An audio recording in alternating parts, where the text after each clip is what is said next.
Muy buenos días para todos. Mi nombre es Andrés Felipe Castaño y el tema que yo voy a tratar es criminología, delito y víctima.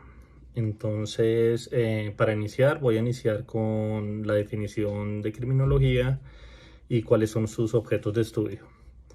La criminología surge a principios del siglo XIX como una respuesta a una demanda social respecto al estudio de las fuentes del comportamiento antisocial. Eh, Debemos tener claro pues que la criminología es una ciencia nueva, que hasta hace poco la sociedad no era consciente de su gran aporte y valor pues a la parte penal.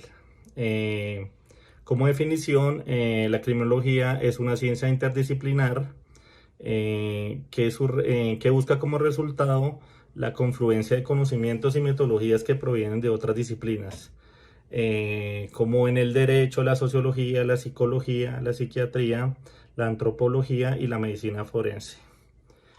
También podemos decir que es una de las primeras constataciones realizadas por la criminología es que la delincuencia es un problema real y variable en intensidad.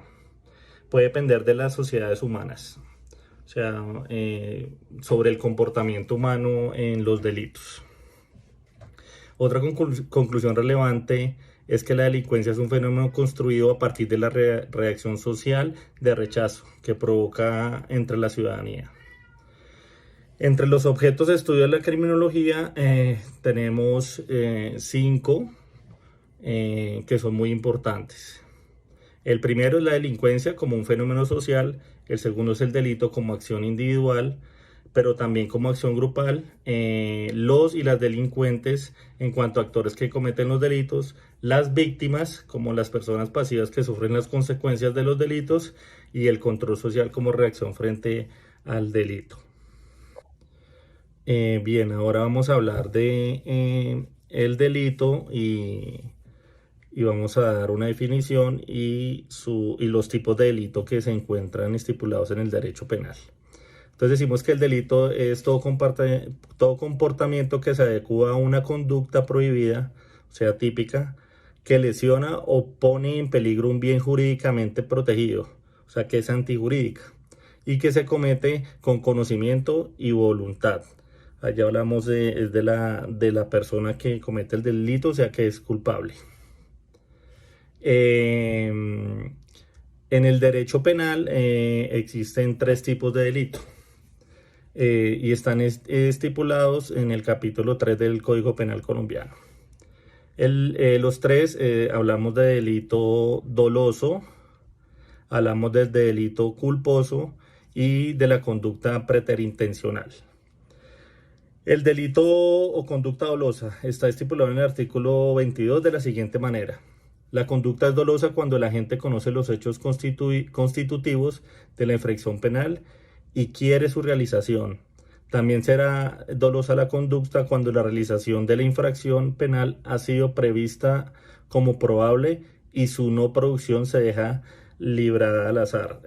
Pues en el artículo 22 es muy claro que pues el delito doloso es cuando una persona actúa con conocimiento de este delito y pues el doloso quiere decir que tiene un fin, o sea, yo estoy programando un atraco de un banco y pues yo hago toda la operación, preparo todo el delito, desde cómo se va a producir este delito y pues el fin del delito pues es que voy a robar el banco. Y pues así podemos tomar muchos ejemplos como cuando se comete un homicidio y hay muchos ejemplos más. En la conducta culposa está estipulado en el artículo 23 que lo define de la siguiente manera. La conducta es culposa cuando el resultado típico es producto de la infracción al deber objetivo de cuidado y el agente debió haberlo previsto por ser previsible o habiéndolo previsto confió en poder evitarlo. En el culposo pues el artículo también es muy concreto. Pues en este voy a dar un ejemplo que sucede frecuentemente Puede decir que yo voy a medianoche por una avenida en la ciudad, yo veo un semáforo en rojo, conozco la norma, conozco la ley, yo sé que si me cruzo el semáforo rojo estoy cometiendo una infracción y aún así lo cruzo. Aparte, pues que debo de tener en cuenta que puede venir una persona de otro lado y pues puedo también causarle daños. O sea, conozco la norma, pero a su vez voy a arriesgar a no cumplirla y pues eso me lleva a una conducta culposa. En el delito de conducta preterintencional lo tenemos estipulado en el artículo 24 de esta forma. La conducta es preterintencional cuando su resultado, siendo previsible, excede la intención de la gente. Esta conducta es delictiva cuando una persona, a pesar de conocer que la conducta es ilegal o punible, quiere cometer un acto que no sea gravedad, pero que al final resulta siendo mucho más grave de lo que pensó.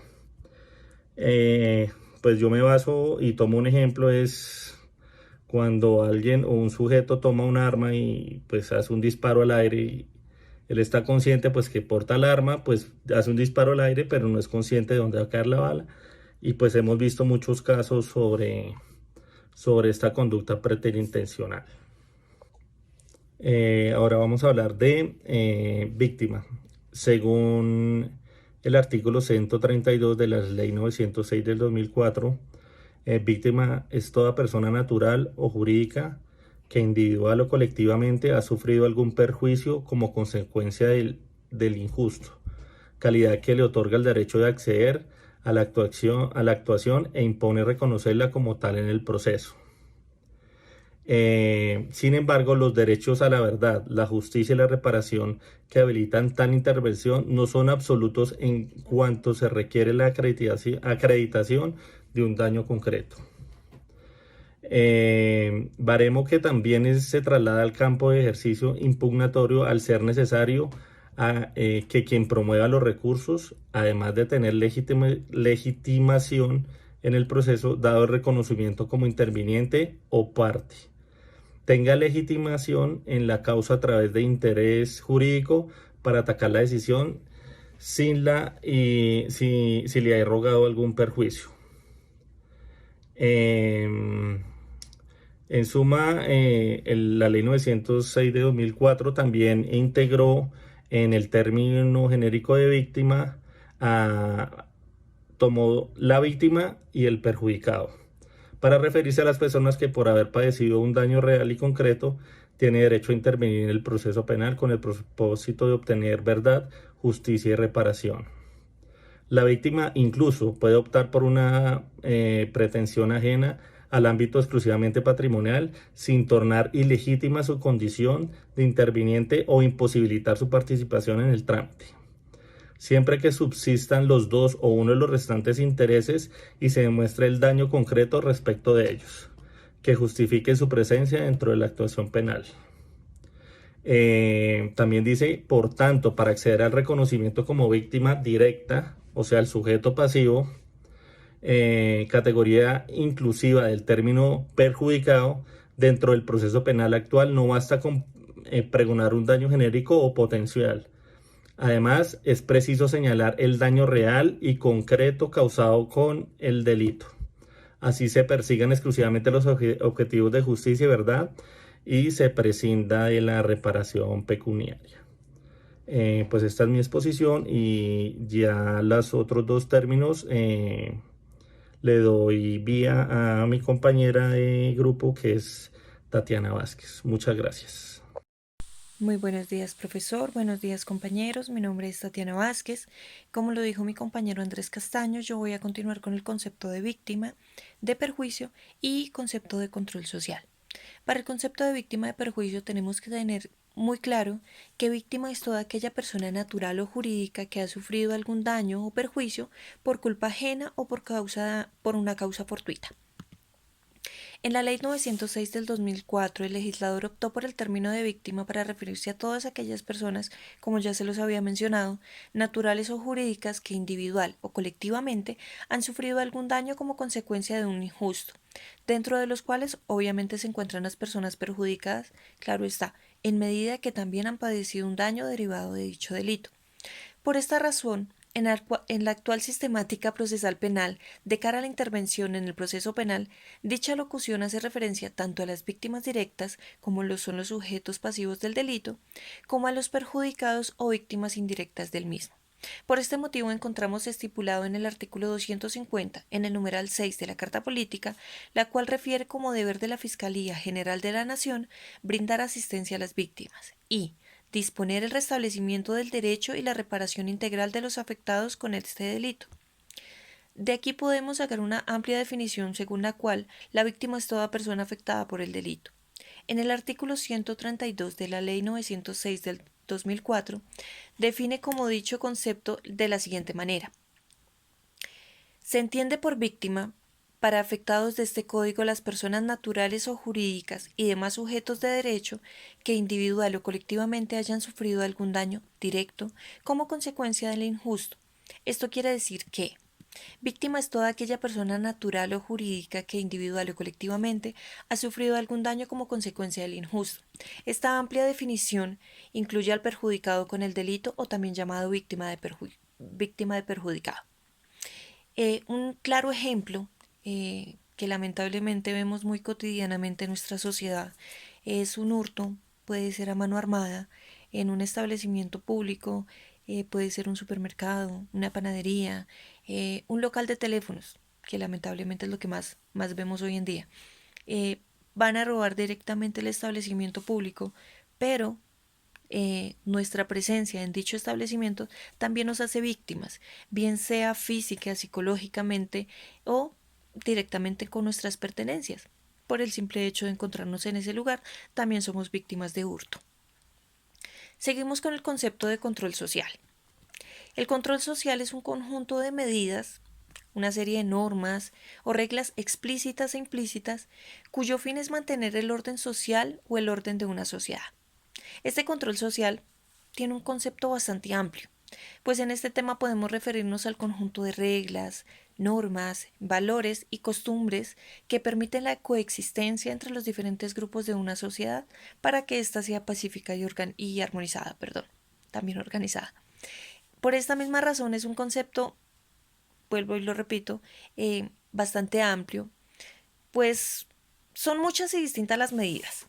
Además varían dependiendo en función del territorio en el que nos encontremos, bien sea territorio colombiano, latinoamericano o europeo. Un ejemplo de esto puede ser la medida de control social en una ciudad europea, ir vestido de tal manera por cierta calle, en el occidente como son los códigos de vestimenta en las escuelas y las universidades, mientras que un claro ejemplo nacional en las tribus con sus costumbres y valores, o el trato a sus mayores y el respeto a las respectivas reglas establecidas por cada patriarca. Este control se realiza a través de medidas coactivas, a través del derecho y de las sanciones, por tanto administrativas como penales, como en el caso del que matare a otro incurrirá en prisión de 208 a 450 meses. Pero también se pueden utilizar medidas que no implican ni la violencia o la coacción, tales como la religión, la cual nos exige cierta manera de comportamiento ante la ética y los valores de nuestra religión, respetando todas y cada una de ellas, como las costumbres y la familia. En nuestra familia desde pequeños siempre nos han inculcado cierta manera de comportarnos, bien sea en una iglesia, con la familia, ante la sociedad o simple y llanamente en nuestro hogar. Entonces tenemos distintas maneras de tener control social en todos y cada uno de los seres humanos. En algunos casos, como ya lo dije, pueden ser penas administrativas o penales, dependiendo el comportamiento de cada ser humano. Agradezco su atención, espero que tengan un excelente día. Con esto concluimos nuestra exposición.